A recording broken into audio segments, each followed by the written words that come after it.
mu masaha y'igitondo ku cyumweru tariki 3 z'ukwezi kwa karindwi mu 1988 ku kibuga cy'indege mpuzamahanga cyitwa Bandar Abbas International Airport kiri mu majyepfo ya Iran hafi y'umuhora wa Hormuz hahagurutse indege nini y'ubucuruzi y'isosiyete ya Iran yitwa Iran Air. Yari indege ya gisivile yo mu bwoko bwa Airbus A300 yari ihagurutse ku butaka bwa Iran itwaye abagenzi 290 ibajyanye mu mujyi wa Dubai muri Emirates Zunze Ubumwe z'Abarabu. Iyi ndege ubwo yari kiri kuzamuka mu kirere yitegura gusohoka mu kirere kigari cy'igihugu cya Iran. Nyuma y'iminota 7 gusa ihagurutse ku butaka igeze hejuru y'amazi y'inyanja mu muhora wa Hormuz saa 4:24 z'igitondo yasekuwe na misile ebyiri nziza z'Abanyamerika zirayituritsa ishwanyagurikira mu kirere bitunguranye ibicecete byayo bihananuka butosho byitura mu mazi hagati mu muhora wa Hormuz. Ako kanya abari bayirimo bose b'Abanya-Iran bahita bitabiye abaremye bari abantu 290 barimo abagabo abagore n'abana bato 66. None byagenze bite ngo misile ebyiri zakumuriro gutya zigonga iyi ndege yarimo abasivile b'Abanya-Iran? Muri iyi myaka yo mu 1980 nibwo Iran yakoranyemo bikomeye na Iraq, umuriro uraka barahangana karahava. Muri iyo ntambara ubwo yari igeze hagati ibihugu byombi Iran na Iraq byatangiye kujya byataka amato rutura yabaga yikoreye petrol yacaga mu muhora wa Hormuz no hafi yawo. Nibwo Leta Zunze Ubumwe za Amerika yohereje ingabo zayo n'ibikoresho bikaze by'urugamba ngo bajye barinda amato yabo yikorera amavuta bayarinda ibitero bikaze by'Abanya-Iran. Izo ngabo kandi icyarimwe zanafashaga kurwana Iraq kugira ngo bahondagure Iran, kuko icyo gihe hari hashize igihe gito Iran yigumiye kuri Leta Zunze Ubumwe za Amerika yimitse ubutegetsi bwa Kisilamu mu gihugu. Ibyo byatumye Iran ihinduka ikibazo kiremereye kuri Leta Zunze Ubumwe za Amerika. Uyu munsi rero indege yahanuwe n'ubwato bw'Abanyamerika bwari mu majyepfo y'umuhora wa Hormuz buri kurwana ku ruhande rwa Iraq. Bivuze ngo bwari ubwato bunini bw'urugamba bwitwa USS Vincennes CG-49 bwo mu bwoko bwa destroyer. Mbere y'uko iyi ndege turitswa rero h'iminota 4 gusa ubwo iyi ndege yari kiri kuzamuka yerekeza mu kirere yagaragaye kuri radari y'ubu bwato kuko bwari hafi aho. Ako kanya abasirikare b'Abanyamerika bari baburimo bahita bakeka ko ari indege y'urugamba y'Abanya-Iran yo mu bwoko bwa fighter jet ya F-14. Nibwo iyi ndege bagerageje kuyiha umuburo ko bagiye kuyituritsa bakoresheje itumanaho rya gisirikare, ariko abari mu ndege kuko ari ya gisivile ntibari kubona uko babasubiza ngo byibura babasobanurire ko ari indege isanzwe atari y'intambara, kuko itumanaho bo bari bafite ryari rya gisivile. Ubyumve neza ko buriya itumanaho rya gisirikare rishobora no kumvikana ku miyoboro y'itumanaho ya gisivile igihe umusirikare uri kurikoresha bihisemo, ariko ntibyakunda ko wavugira ku itumanaho rya gisivile ngo wumvikane ku miyoboro y'itumanaho ya gisirikare uko byagenda kose. Uko kutumvikana kwabayeho ku mirongo y'itumanaho byatumye Abanyamerika bemeza neza ko yari indege ya gisirikare, kuko yari iri gusatira ikirere cyari hejuru yabo. Bahise bakeka ko ishobora kuba igiye kubarasa maze barayitanga. Niko kwishumuriza misile ebyiri zishwanyaguriza muri metero 14,000 uturutse ku butaka. Nibwo rero iyi ndege yahanutse butosho yisekura mu nyanja nihagira n'urokoka uko zabara inkuru. Iby'iyi ndege n'ubuzima bw'abari bayirimo barenga 290 bakayipfiramo byiswe impanuka no kwibeshya ku rugamba. Nibyanagarukaho cyane kubera ko ababikoze nyine ni boss mukuru Leta Zunze Ubumwe za Amerika.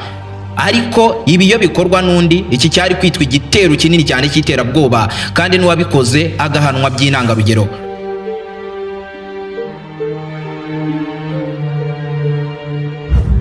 N'uyu munsi mu gihe intambara irimbanije hagati ya Leta Zunze Ubumwe za Amerika, Israel na Iran, Trump n'abajenerali bakuru b'igisirikare cya Leta Zunze Ubumwe za Amerika bahagarara imbere y'imbaga y'abantu bagize isi yose bakavuga ko bagabye ibitero binini cyane ku butaka bwa Iran ngo bakarimbura ibikorwa by'igisirikare cy'iki gihugu. Ariko ibyo bitandukanye n'ibiri kubera ku kibuga cy'imirwano nyakuri. Kuva intambara yatangira kuwa gatandatu ku itariki 28 z'ukwezi kwa kabiri kugeza ku munsi wa 40 w'iyi ntambara, Israel yonyine yarashe ibiturika byose hamwe birenga 10,800 ku butaka bwa Iran, mu gihe Leta Zunze Ubumwe za Amerika yo yaharashe ibisasu biremereye cyane byose hamwe birenga 23,000. Bivuze ngo Iran kuva ku ntangiriro z'iyi ntambara kugeza byibura mu matariki ya mbere y'ukwezi kwa kane yakiriye ibiturika biremereye birenga 33,800. Ibaza ibisasu bingana gutya kwisekura mu gihugu cy'abaturage bakabakaba miliyoni 90. Mw'abantu mw'Amerika ni ikina. Ni ibisasu bibarwa ko byangije ibikorwa bihagaze hafi miliyari 500 z'amadolari ya Leta Zunze Ubumwe za Amerika. Ni miliyari hafi 500 mu mafaranga y'u Rwanda. Ni ibisasu ahanini byisekuye ku nganda zicukura zikanatunganya peteroli na gaze muri iki gihugu. Ibindi byisekuye ku ngomero z'amashanyarazi, ibikorwa bya gisirikare, ububiko bw'intwaro ndetse n'inyubako z'abategetsi. Byose Leta Zunze Ubumwe za Amerika yarabiturikije bikomeye cyane birakonguka. Uko niko kuri bo bivugira, ariko nibajya bavuga ukuri kwa nyako kwaho ibisasu byabo byose byisekuye kuko kimwe mu bintu Leta z'Ubumwe za Amerika yarashe cyane ku butaka bwa Iran kuva intambara yatangira ni imisigiti kandi bayituritsaga irimo abayisilamu baje gusenga. Baturikije amashuri, amavuriro ndetse n'ibindi bikorwa remezo byiganjemo ibiraro binini cyane byari bihenze byakoreshwaga n'abaturage ba Iran mu buzima bwabo bwa buri munsi. Ibi bitero byose byahitanye ubuzima bw'abantu benshi b'inzirakarengane biganjemo abana batoya, ariko ibyo byose itangazamakuru nirijya ribyibandaho. Ibaze ko habuze rimwe ritanga abiri ngo Leta z'Ubumwe za Amerika irimbure burundu igihugu cyose cya Iran ititaye ku buzima bw'abasivile barenga miliyoni 90 bari kubipfiramo.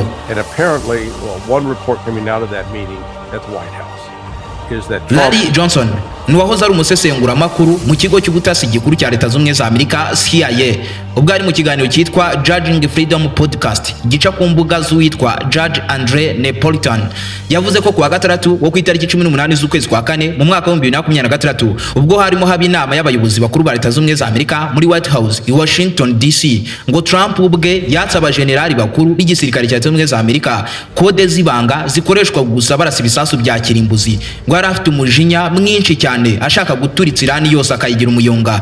Ariko icyo gihe abajenerali bakuru bose barabyanze, kode barazimwima ngo Trump adakora ishyano. None ni gute Iran, igihugu barimbaguye bigeza bakakigira amatongo, na n'ubu kigihagaze cyemye kigikoroga mu bwonko abategetsi bakuru ba Leta z'Ubumwe za Amerika, igihugu cy'igihangange cya mbere mu isi yose?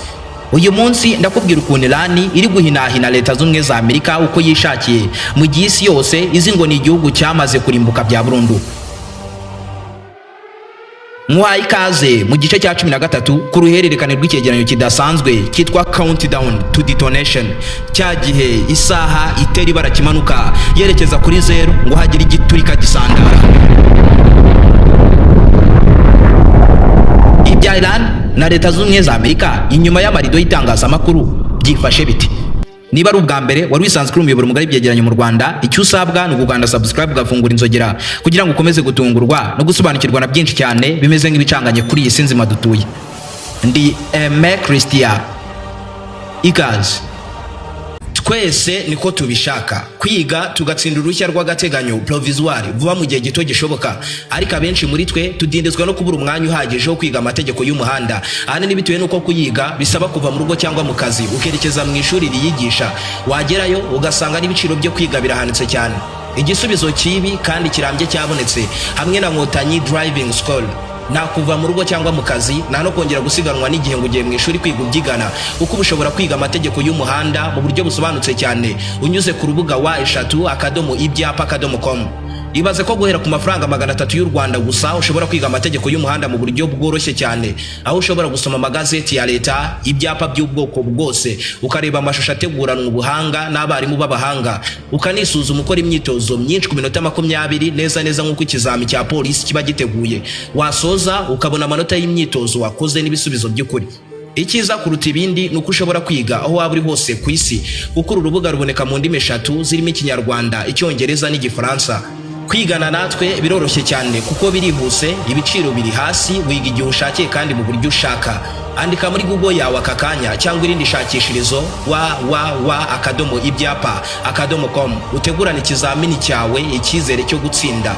Ku bindi bisobanuro ushobora kutuvugisha cyangwa ukatwandikira kuri WhatsApp yacu uri kubona muri screen yawe, cyangwa ukohereza email kuri nkotanyidrivings@gmail.com.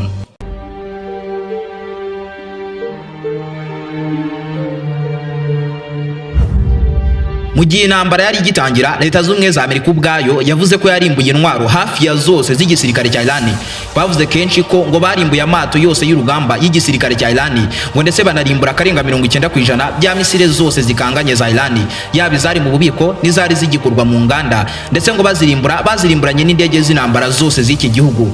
Gusa muri icyo gihe bo bavugaga ibyo, mu ntangiriro z'ukwezi kwa kane Iran yashyize hanze amashusho agaragaza ububiko bwabo bw'indege z'intambara zabo buherereye kure cyane munsi y'ubutaka. Iran yagaragaje ko igifite indege zabo z'urugamba uko ari 380, nta nimwe muri zo yigeze turitswa na misile z'Abanyamerika cyangwa iz'Abisiraheli.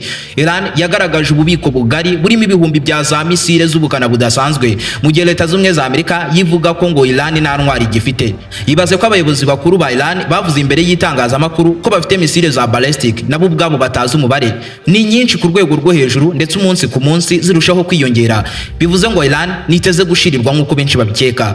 Ahantu Iran ibera igitangaza, ku itariki 25 z'ukwezi kwa kane uyu mwaka, ikinyamakuru NBC News cy'abanyamerika cyashyize hanze amashusho agaragaza igitero Iran yagabye ku birindiro by'ingabo za Leta z'Ubumwe za Amerika muri Kuwait ku itariki ya 1 z'ukwezi kwa gatatu umwaka wa 2023, ubwo Iran yarimo yihorerana umujinya mwinshi ku birindiro by'ingabo z'abanyamerika biri mu burasirazuba bwo hagati. Yibaze ko icyo gihe Iran yakoresheje indege z'urugamba zo mu bwoko bwa F-5 maze zituritse ibirindiro byose bihinduka uburere. Izi ndege zarashe inyubako z'ingenzi mu birindiro by'ingabo z'abanyamerika biri muri Kuwait, zituritse amaradari ahagaze miliyoni 500 mu madolari y'abanyamerika, zituritse indege z'urugamba zirenga 15 zose hamwe zari zihaparitse, zari zihagaze arenga miliyari 2 z'amadolari ya Leta z'Ubumwe za Amerika. Ibi byose byaturikijwe n'akadege k'urugamba kakozwe mu mwaka wa 1959, akadege gato cyane gashaje kanahendutse kabashije guca muri humye intwaro z'ubwirinzi zirinda ikirere za mbere zitinyitse ku isi. Ibaza indege imaze imyaka irenga 30 idakanganye habe namba, inagura miliyoni 2 mu madolari y'abanyamerika, igaca muri humye intwaro zigezweho zihagaze miliyoni 800 mu madolari y'abanyamerika, ndetse ikabasha guturitsa intwaro n'ibikoresho bya gisirikare bihagaze arenga miliyari 6 mu madolari y'abanyamerika. Bisanga bitumvikana ukuntu aka kadege gato katanatwara ibisasu bifite ibiro birenga 3000 kabashije gukubita umunyamerika bigeza aha. Ni nko gufata inkoni ugahondagura umuntu ufite imbunda mu ntoki ya machine gun. Mbere yuko dukomeza ariko nyemerera nkwibwirira inkuru nziza ku baturarwanda ndetse nabo mu bihugu by'abaturanyi. Ndabizi abacuruzi benshi baracyagurwa no gukoresha IBM muri mudasobwa bitewe nuko bibasaba ubumenyi bikanabasaba igishoro cyo kugura imashini yo kubikora. Ariko se wari uzwara agakoresho kameze nka telefone kajyamo IBM kandi kagasohora resi ako kanya? Bivuze ko bitakiri ngombwa kubanza kwiga mudasobwa, cyane ko aka gakoresho kanahendutse cyane. Ubyumve neza ko kanafasha mu kubara ibyacurujwe byose ndetse no mu bindi bikorwa bigiye bitandukanye. Iyi ni POS ntoya igendanwa, ndetse n'ahandi wayisanga muri uru Rwanda uretse muri Prime Core Electronics, iduka rya mbere mu Rwanda ricuruza ibikoresho by'ikoranabuhanga ku giciro kinogeye buri wese. Aha ni usanga mudasobwa z'ubwoko bwose, kuva ku ntoya z'abanyeshuri, izo gukoresha mu kazi, iza MacBook kugeza no kuzama gaming zifite ingufu ziremereye cyane, ndetse bakagira n'ama desktop y'ubwoko bwose, bakagira accessoires z'imashini nk'imigozi zicaginga, keyboard na mouse by'imigozi cyangwa wireless, n'ama stand ndetse n'ama bags z'ama laptop byiza cyane kandi bitaboneka ahandi ahari hose muri uru Rwanda. Dukorera mu mujyi wa Kigali mu nyubako ya Town Center Building TCB munsi ya Makuza Peace Plaza. Ku bindi bisobanuro ushobora kuduhamagara cyangwa ukatwandikira kuri WhatsApp yacu kuri nimero uri kubona muri screen yawe. Iki gihe byahise bigaragaza ko intwaro z'abanyamerika za mbere zirinda ikirere zishobora kuba zaravangiwe cyangwa se ari zo guhabya adversaire gusa. Ni intwaro zitwa ko ziri mu myanya y'imbere mu ntwaro nziza za mbere zirinda ikirere, zikaba zinahenze cyane ku rwego rurenze urukabije, kuko iyo wumvisha ibigwi byazo ukeka ko nta gisasu cyangwa indege y'urugamba iba mu isi yabasha kuzihangara. Intwaro ya Leta z'Ubumwe za Amerika bita kuri mu za mbere zitinyitse ku isi, ariko yatobanzwe n'igisirikare cya Iran kikayisiribangisha amajanja mu buryo bukanganye, yitwa THAAD, bihagarariye Terminal High Altitude Air Defense System. Ni intwaro y'urugamba iri mu za mbere nziza ku ngingo yo kurinda ikirere, ikaba intwaro yaremewe gushwanyaguriza mu kirere misile cyangwa indege yose y'urugamba ikoresheje ikoranabuhanga ryayo ryihariye ryitwa hit to kill. Ni ukuvuga ko misile iraswa n'iyi ntwaro ikigonga ikintu iri mu kirere ihita igituritsa ikagishwanyaguza kikabivu. Ni intwaro irinda ikirere ikakibana bikomeye cyane. Ubyumve neza ko ibasha kuba yaturikiriza mu kirere misile cyangwa indege z'urugamba biri mu kirere cy'isi, atmosphere cyangwa se hanze yacyo, kure cyane mu kirere cy'isanzure rigari. Bivuze ko iyi ntwaro inahagarika bya bimisile binini cyane bya ICBM byambukiranya imipaka y'imigabane, biba byanaraswa hariho hose ku isi bikanashyirwaho ibiturika bya kirimbuzi. Mu buryo bwuzuye rwose iyi ntwaro isobanuye umutekano. Ibaze ko ibasha kurinda ahantu hari ku murambararo wa kilometero 200, kandi ikaba yahanura igisasu cyangwa indege z'intambara ziri muri ako gace kose niyo byaba biri muri metero 150 turutse ku butaka, irazihiga paka izishwanyagurije mu kirere. Iyi ntwaro ikoranye radar ifite ingufu yo mu bwoko bwa AN/TPY-2 icunga buri kintu cyose kiri mu kirere, ikabasha kubara umuvuduko w'igisasu kiri kugenderaho ndetse n'amerekezo kiri kwerekezaho, ikabasha kumenya aho gishobora kwisekura mbere yuko kihagera. Iyi ni intwaro irasa misile y'imijyi iba yagendera ku muvuduko wa kilometero 12,000 mu isaha. Uwo muvuduko ukangana na kilometero 3 na metero 600 mu isegonda rimwe gusa. Uwo muvuduko kandi ugakuba hafi inshuro 10 umuvuduko usanzwe w'ijwi. Ibyo binasobanuye ko iyi misile yihuta gukuba inshuro hafi 5 umuvuduko w'indege z'indwanyi karahabutaka ku rugamba. Ariyo mpamvu no kuzihanura biyorohera cyane. Iyi ntwaro yose ibiyigize byose bikorwa ku giciro cya miliyari 1 mu madolari ya Leta Zunze za Amerika. Ni triliyari 1 na miliyari 400 mu mafaranga y'u Rwanda. Ubyumve neza ko misiri imwe gusa y'imijyi iraswa n'iyi nyamaswa y'inkazi ibihagaze hafi miliyoni 8 mu madolari y'abanyamerika, akaba hafi miliyari 12 z'amafaranga y'u Rwanda kuri misiri imwe gusa. Ngaho ibaza ukuntu iyi ntwaro nk'iyi yatobanzwe n'akadege ka Iran kagenda kadagadwa mu kirere bikarangira ko kadege kayiturikije bimwe biremereye cyane. Iyi ntwaro na misile zayo bitewe n'ukuntu zihenze cyane byatumye zikorwa ari nke cyane. Ubyumve neza ko hari yarakozwe intwaro nk'izi zigera kuri 360 zonyine. None Iran kuva ku ntangiriro z'iyi ntambara imaze kwangiza izigera kuri 290. Bivuze ko nizisigaye ni nkeya ndetse nyinshi muri zo ziri ku butaka bwa Leta Zunze za Amerika nyirizina. Indi ntwaro abanyamerika bakoresha barinda ikirere ahakorera ibirindiro by'ingabo zabo mu burasirazuba bwo hagati hose ni yitwa Patriot cyangwa se PAC-3 bihagarariye Patriot Advanced Capability 3, iri mu za mbere zigezweho kandi zitinyitse ku isi hose kuri iyi ngingo yo gucunga ikirere. Izi zaremeye kwitambika byo guturikiriza mu kirere cyitwa cyose misile aho ivi kagera ndetse n'indege z'intambara. Ahibera kaga nuko yaremewe kwitambika ibisasu biremereye birimo misile ballistic.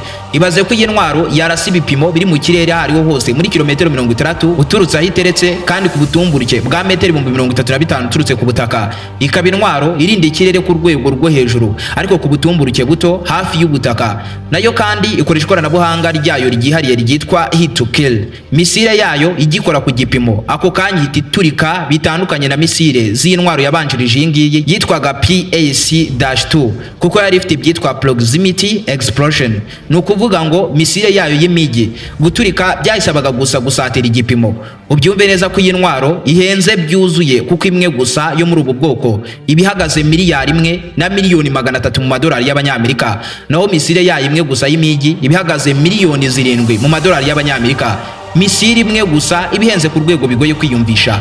Izi ntwaro zose wongeho izindi zidasanzwe kandi zihenze cyane zicunga ikirere cya Israel ndetse na Leta Zunze za Amerika n'ibirindiro byayo byose aho bikorera hirya no hino ku isi. Izi zose umunya-Iran yazisiribangishije amajanja. Hari amashusho aheruka kujya hanze agaragaza ibitero biremereye Iran yagabye ku butaka bwa Israel mu ntangiriro z'ukwezi kwa gatatu. Icyo gihe misile ya Iran ihagaze 250 gusa yinjiye mu kirere cya Israel yihuta bimwe byo gufatiraho yerekeza mu mujyi wa Tel Aviv. Kuyitambika byaje kugorana kugera ubwo ingabo za Israel zayishumurije misile 11 z'imijyi. Izi narimo nkubwira mu kanya zihenze cyane z'abanyamerika. Icyo gihe isi yose yararebye irikanga kubona misile imwe gusa ihagaze 250 nayo idakanganye ihendutse ku rwego rwo hejuru bigera ubwo yohererezwa misile za mbere zitinyitse mu isi 11. Muri make bashoye miliyoni 77 mu madolari y'abanyamerika bagiye guhagarika gasasu gahagaze 250 byonyine. Ahantu akaga karongorera indushyi rero ibaze ko izi misile 11 zose zayuhushije birangira yisekuye ku butaka ituritsa ku birindiro by'ingabo za Israel i Tel Aviv. Bivuze ngo ububwirinzi bwose bwa Leta Zunze za Amerika nubwo buhenze cyane kandi bufite igitinyiro, ariko iyo bigeze mu ntambara nyakuri izi ntwaro ziravangirwa ukagira ngo zakozwe n'Abashinwa. Ibaze intwaro zihagaze za miliyari mu madolari y'abanyamerika ariko agasasu k'amafuti nk'aka ngaka kakazivuruguta hagati kagaca hagati ya misile z'izi ntwaro kidoga. Ibi bisa nko gutesha agaciro ibigwi by'intwaro z'abanyamerika mu buryo bukaze cyane. Ibaze ko uyu mwaka Leta Zunze za Amerika yashoye mu gisirikare cyayo agera kuri triliyoni 1 na miliyari 500 mu madolari y'abanyamerika. Kikaba igihugu cya mbere mu isi mu ngingo yo gushora amafaranga menshi mu ngufu z'ibya gisirikare, mu gihe Iran yo buri mwaka ishora mu gisirikare agera kuri miliyari 9 gusa z'amadolari y'abanyamerika. Bivuze ngo Leta Zunze za Amerika ishyira mu gisirikare akayabo k'ibifaranga bikuba mu bwinshi inshuro zirenga 150 ugereranyije nashorwa n'igisirikare cya Iran buri mwaka.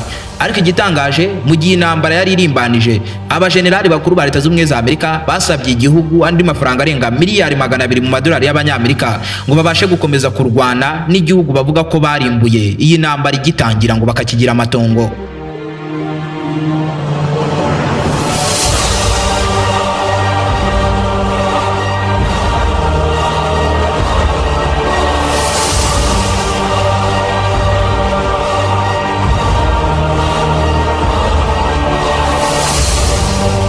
Ubundi Donald J. Trump wa Leta Zunze Ubumwe za Amerika avuga ko impamvu z'iyi ntambara kuva na mbere hose kwari ugukuraho ubutegetsi bwariho muri Iran bushingiye ku mpinduramatwara za Kisilamu.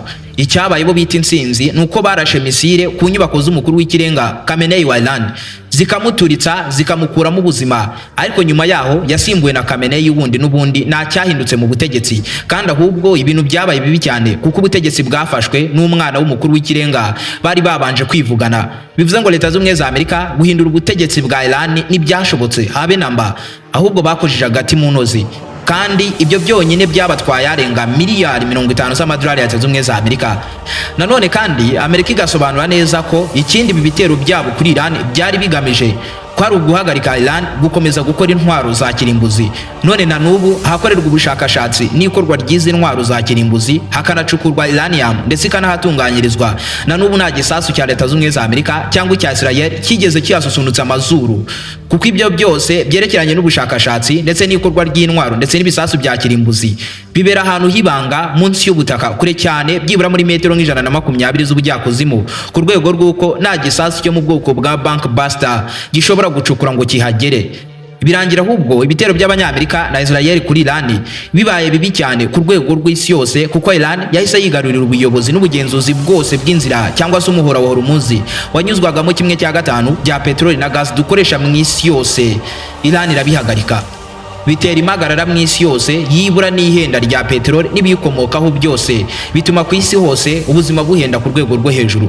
Niba hari ikintu Iran yakiniyeho cyane biteye ubwoba, ni drone z'Abanyamerika zo mu bwoko bwa MK-9 Reaper ziba zihagaze agera kuri miliyoni 30 z'amadolari buri drone imwe gusa. Drone zo muri ubu bwoko nubwo zikanganye zikanahenda ku rwego rwo hejuru, ariko nta nimwe yinjiye mu kirere cya Iran bibashe kugisohokamo, kuko zose Iran yazishwanyagurije mu kirere zitaranarasa misile zabaga zihetse, zikisenura hasi zabaye ubushwangi. Ibaze ko Iran yashwanyaguje drone zo muri ubu bwoko zirenga 24 mu gihe cy'iminsi 7 gusa, bibarwa ko zihagaze arenga miliyoni 700 mu madolari y'Abanyamerika. Hari n'amakuru avuga ko impamvu Donald J. Trump wa Leta Zunze Ubumwe za Amerika yakunze gutanga agahenge cyane muri iyi ntambara ari uko igisirikare cya Leta Zunze Ubumwe za Amerika cyarimo gishirirwa bimwe biteye ubwoba. Intwaro zabo zari zatangiye kubura misile za rasa, kubera ko mu minsi 40 gusa y'iyi ntambara yatumye Leta Zunze Ubumwe za Amerika ikoresha hafi 45% ku intwaro zabo za mbere zikaze ku mirongo y'imbere y'urugamba. Bagiye batanga agahenge kugira ngo babanze bisuganye, begeranye intwaro banakora izindi mu buryo bwihuse, kuko karimo kababera. Muri icyo gihe cy'agahenge katavugwaho rumwe nibwo Iran mu kwezi kwa kane hagati cyagaragaje misile nziza nini ihambaye kandi itinyitse ku rugamba, ikaba misile yahabije isi yose yo mu bwoko bwa Qusam Shahir 4. Qusam Shahir 4 ni misile nini cyane y'igitangaza bakoze mu mwaka wa 2023, ariko Abanya-Iran bashyize ku mugaragaro ejo bundi mu kwezi kwa kane hagati nk'ishobora kuba yakoreshwa akanya kariko kose muri iyi ntambara bahanganyemo na Leta Zunze Ubumwe za Amerika ifatanyije na Israel. Iyi misile bakunze kuyita ngo ni Keiba, ni imwe muri misile za mbere nziza zigezweho mu mamisile balistike yose yakozwe na Iran, abasha guhamya igipimo kiri kure cyane, kuko ni misile nini bihagije irasirwa ku butaka ku kimodoka cya rutura kabuhariwe mu kurasa ibisasu biremereye bya za misile, ibyitwa Mobile Translator Launch Track, cyangwa se izi misile zikaraswa n'intwaro zikorera munsi y'ubutaka. Iki kimisile kingana umusozi iyo cyarashwe gifite ubushobozi bwo kuzamuka mu isanzure mpaka kigeze kure cyane y'ubutaka, ku rwego rw'uko gisohoka mu kirere cy'isi kikanagendera naho radari nyinshi zo mu isi zidafite ubushobozi, maze iyi misile yaba iri gusatira igipimo ikabona kugaruka mu kirere cy'isi kandi yihuta birenze bihagije kugira ngo kuyitambika byegere kudashoboka hakoresheje intwaro z'ubwirinzi bw'ikirere. Iyi misile ireshya na metero 13 ikagira umubyimba wa metero 1 na santimetero 50, kandi ikaba yashyirwaho ibiturika bya kirimbuzi bipima 2500, kandi kabisekura hariho hose muri metero 2000, kandi ikanyaruka biteye ubwoba. Ibaze ko iyi misile iri mu kirere cy'isi bigendera ku muvuduko urenze ukabije wa kilometero hafi 10,000 mu isaha imwe gusa, izo zikaba metero 2744 mu isegonda rimwe gusa. Uwo muvuduko ugakuba inshuro 8 umuvuduko w'ijwi risanzwe, naho mu gihe iyi misile iri kugendera mu kirere cy'isanzure rigari bw'ibiguruka ku muvuduko ku by'inshuro 16 umuvuduko usanzwe w'ijwi, izo zikaba kilometero 19,760 mu isaha imwe gusa. Uwo muvuduko ugahura na kilometero 5 na metero 500 mu isegonda rimwe gusa. bivuze ngo yakwitura aho ariho hose biyitwaye iminota iri munsi y'icumi. Uko byagenda kose bituma iza muri misile balistike za mbere zikanganye mu burasirazuba bwo hagati hose, cyane ko inikorera ibiturika bya kirimbuzi iyo biri ngombwa, ndetse kwitambirwa na misile byegereye kudashoboka kuko igira ibyitwa MARV, Maneuverable Reentry Vehicle. Ni ukuvuga ko iyi misiri igenda mu kirere ibikatakata imeze nk'iri guhinduranya ibipimo ku buryo bigoye cyane kumenya aho yerekeje kwisekura, kandi uko kugenda imeze nk'iyazubaye bituma biyorohera gukwepa misile z'imigi zose zishobora kuyitambika. Ibyo bituma rero iyi misiri hari abatebya bakayita Messi kubera uburyo yogogwa ikirere imeze nk'iri gucengana n'intwaro zo ku butaka zirinda ikirere. Isibye kuba iyi misile ifite ingufu, inabasha kwikorera ibiturika biremereye kurenza izindi misile balistike ziri mu isi. Bimwe mu biyigira idasanzwe hanarimo nuko igira icyitwa on-board computer guidance, bivuze ko inabasha kuba yagenzurwa na nyuma yo kuraswa. Mu gihe iri mu kirere ikaba yayoborerwa kuri computer ku buryo uwayirashe ashobora no kuyikatisha akayerekeza ahandi ashaka akoresheje gusa computer. Iyi misile kandi inagira icyitwa satellite assisted collections, bivuze ko inashobora kuyoborwa hifashishijwe ikoranabuhanga rya satellite. Aha nibera kaga nuko abo yisekuye inabasha kwangiza bikomeye imitamenwa idakangwa n'ibindi biturika, kandi iyi misile yo ikanagira iturika rigari kandi riremereye cyane, ndetse iri mu kirere ibishobora gusandara mu isanzure ikavamo utubombe duto twinshi cyane twagwa ku butaka dutandukanye, kandi buri kamwe bikagorana kwitambikwa n'intwaro z'ubwirinzi bw'ikirere, kandi ubwo buturika bwose bwagera ku butaka tugaturikira rimwe ahantu hatandukanye mu buryo bukaze cyane. Bivuze ngo ni misile yaremewe gutobatoba intwaro z'ubwirinzi uko yishakiye, by'umwihariko bw'Abanyamerika. Ubyumve neza ko irasuye muri Iran yakwitura aho ariho hose mu burasirazuba bwo hagati, nko muri Iraq, Syria, Israel, Saudi Arabia, Qatar, Bahrain no mu bice bimwe na bimwe byo muri Turukiya, ndetse no mu majyepfo y'Iburengerazuba bw'Uburayi. Rwose iyi ntambara yagaragaje Iran nk'igihugu cy'igihangange kandi cy'igifungamutwe ku rwego rwo hejuru. Noneho ku ruhande rwa Leta z'Ubumwe za Amerika, iyi ntambara yashyize hasi intwaro zose z'Abanyamerika zafatwaga nk'izidakorwaho, zidakubitwa ku rugamba, yewe ngo zitanagaragara kuri za radar zicunga ikirere. Iran yo si ukuzibona gusa, ahubwo yaranaziturikije bikomeye cyane. Byumve neza ko Iran yarashe hafi buri ndege yose yitwa ko itinyitse ya Leta z'Ubumwe za Amerika, kuko intwaro z'ubwirinzi bw'ikirere za Iran zabashije gushyira hasi indege nziza ya mbere igezweho ku isi y'urugamba ya F-35 Lightning II. Ibintu byari bibayeho bwa mbere mu mateka y'isi kuba iyi ndege yagaragara kuri radari ikanaraswa. Banarashe n'izindi ndege za mbere mu nziza Leta z'Ubumwe za Amerika ifite kandi zitinyitse ku rwego rw'isi yose, ziganjemo izo mu bwoko bwa F-15 Strike Eagle ndetse n'iz'ama F-16 nyinshi cyane. Ndetse Iran yanabashije guturiza amato manini ya mbere ku isi ya gisirikare arwana ku rugamba, akanikorera indege nazo zindwanya karahabutaka ku mirongo y'imbere y'urugamba buzwi nka USS Gerald R. Ford Aircraft Carrier. Ukongeraho ko banaturikije ubugira kenshi amato ya mbere akanganye ku isi y'urugamba yubakanye intwaro zikaze yitwa destroyers. Aya mato yose bayarashe bakoresheje gusa misile balistike bikorera ku giti cyabo nk'Abanya-Iran. Ibaze ko Iran mu gihe yarasaga magana y'amamisile yo kwihorera mu bihugu byo mu burasirazuba bwo hagati, ubwo yarasaga ahari ibiniro byose by'ingabo z'Abanyamerika muri biriya bihugu byose by'Abarabu. Muri Saudi Arabia ho Iran iharasa yabashije kuhaturikiriza indege za mbere mu nziza Leta z'Ubumwe za Amerika yigeze itunga za gisirikare mu mateka yayo yose, zikaba indege zo mu bwoko bwa E-3 Ewax. Iyi ndege ntibisanzwe mu buryo bwose bubaho ndetse n'ubutabaho, kandi bihenze cyane. Niyo ndege ya mbere ku isi hose yaremewe kugenzura ikirere, kuko ibikoranye radari nini cyane ifite ingufu ituma ibasha kugenzura ikirere kiri kuberamo urugamba, ariyo mpamvu yitwa E-3 Sentry Airborne Warning and Control Systems. Ikaba indege ikorana ubwitonzi buhambaye cyane, igakorwa n'uruganda rwa Boeing kandi igakorerwa gusa ingabo za Leta z'Ubumwe za Amerika zirwanira mu kirere, Air Force. Ni indege igurukira mu kirere kure cyane y'ubutaka, ikaba indege ahanini ishyirwa mu bice by'ikuberamo intambara mu buryo bukaze, igihe radari zo ku butaka ziba zagizwe uburere, kuko yo ibikoranye radari imenya hari indege, drone cyangwa igisasu cyose kiri mu kirere irimo, kandi ikabasha kubona no gukurikira ibipimo byibura birenga 600 icyarimwe, ubushobozi busumba ubw'andi maradari yose asanzwe akorera ku butaka. Ibaze ko izi ndege zakozwe ari 16 gusa, ariko zose zifitwe n'Abanyamerika bonyine. Iyi ndege igendera ku butumburuke bwa metero 10,700 uturutse ku butaka ku muvuduko wa kilometero 860 mu isaha imwe gusa, kandi ikagenda intera byibura kilometero 7,400 itarongerwamo amavuta. Bivuze ko ishobora kumara amasaha arenga 8 mu kirere. Naho iyi ndege uyu munsi ikaba ifite agaciro karenga miliyoni 600 mu madolari y'Abanyamerika.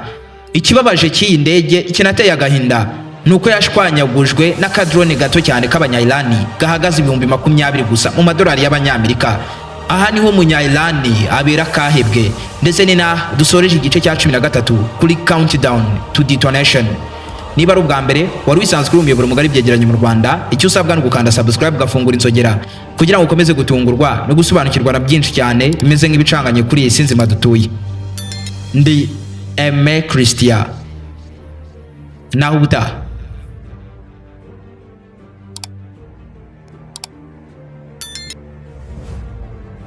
Wigeze wibaza impamvu abandi bakora amafaranga kuri social media zabo nawe zikaba zitakwinjiriza?